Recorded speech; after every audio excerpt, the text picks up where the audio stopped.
Well, hello again. I figured we'd show you a little bit of unintended maintenance. It's been a little while. We've got a new dog, and so Shadow is taking up quite a little bit of our time.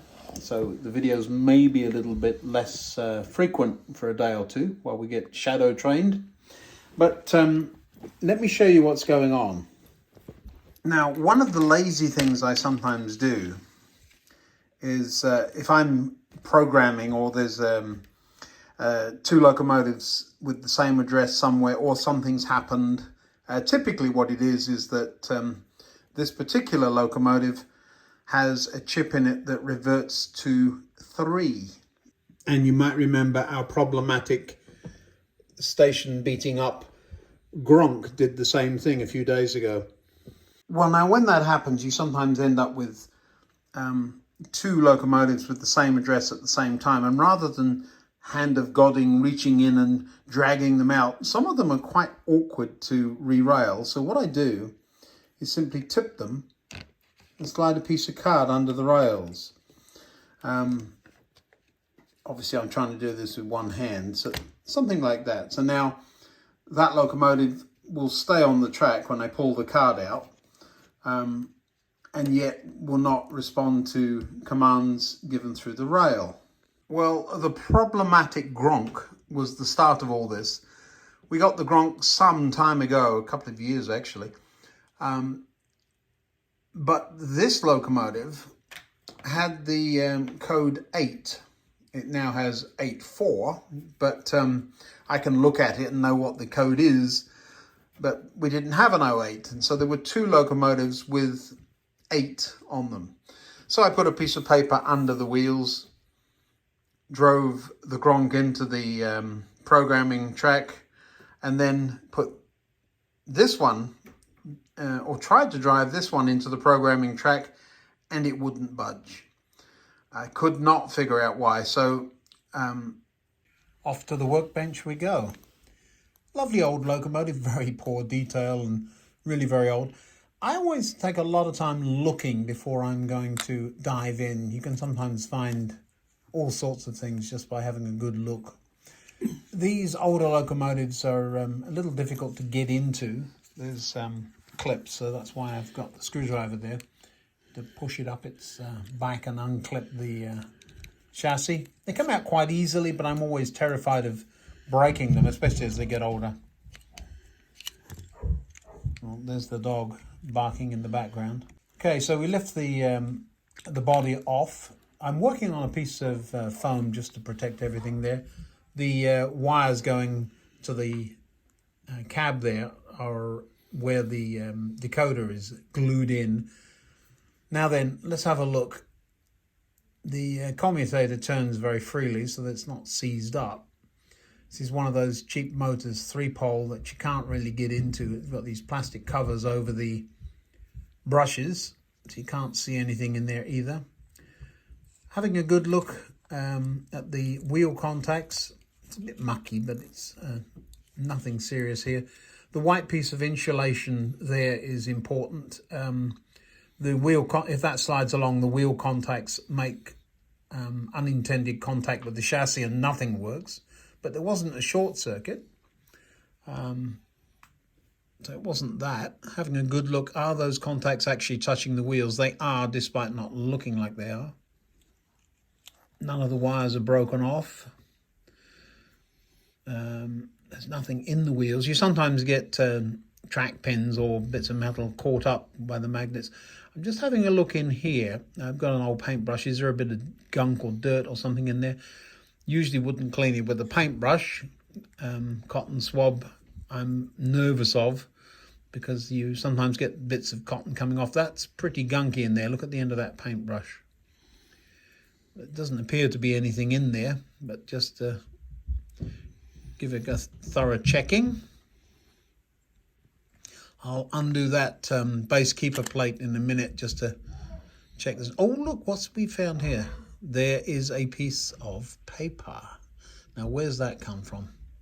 I'll bet it's the paper I had it sitting on.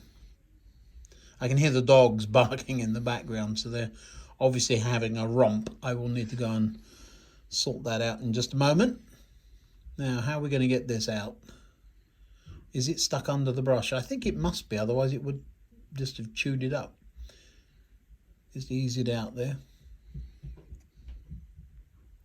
It's amazing how something that small can screw up your whole day, isn't it? I'm sure there's a lesson to be learned there somewhere.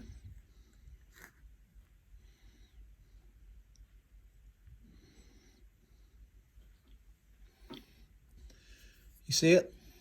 Gone in a bit closer there. We'll just ease it out. I really don't want to put anything metallic in there. Scratching up those commutators really isn't a clever idea. There we go, we've got it. Out you come. No, you're still stuck on that clip. You hear a shadow barking away in the background there.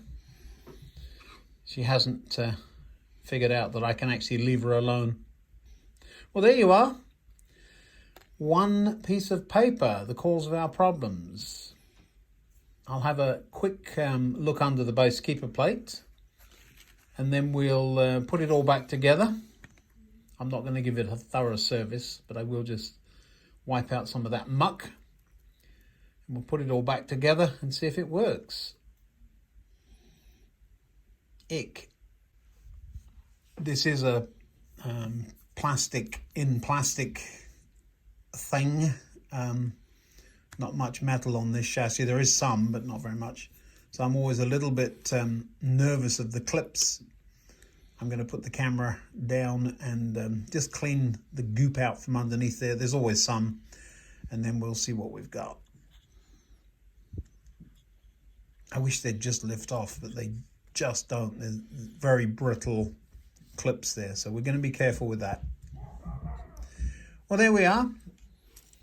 The driver's actually a road worker, but he's holding a pole, so looks the part. He's a little bit big in there, actually. I don't know where he came from. But he hides the fact there's no detail in there. Just one, two. I don't know where the fireman is. He's probably fallen into the bunker. So there you go. One old locomotive working nicely again. It doesn't get used all that much. It is rather an old lady, and I don't want to wear the old ladies out, but nevertheless, runs beautifully.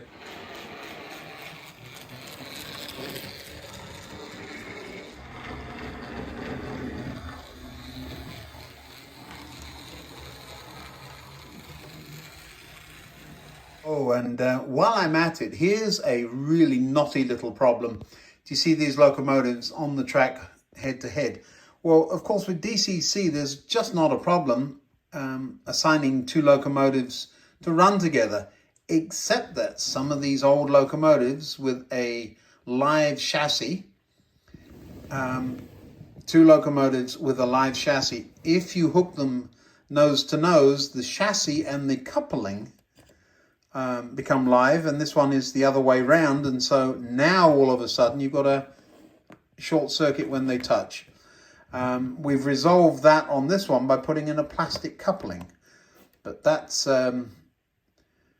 took me a while to figure that out, and I saw sparks coming between the couplings is how I noticed. But yeah, old locomotives that are chipped. This is actually a split chassis locomotive. I should take the top off and show you how I fitted the chip to that one, but not today.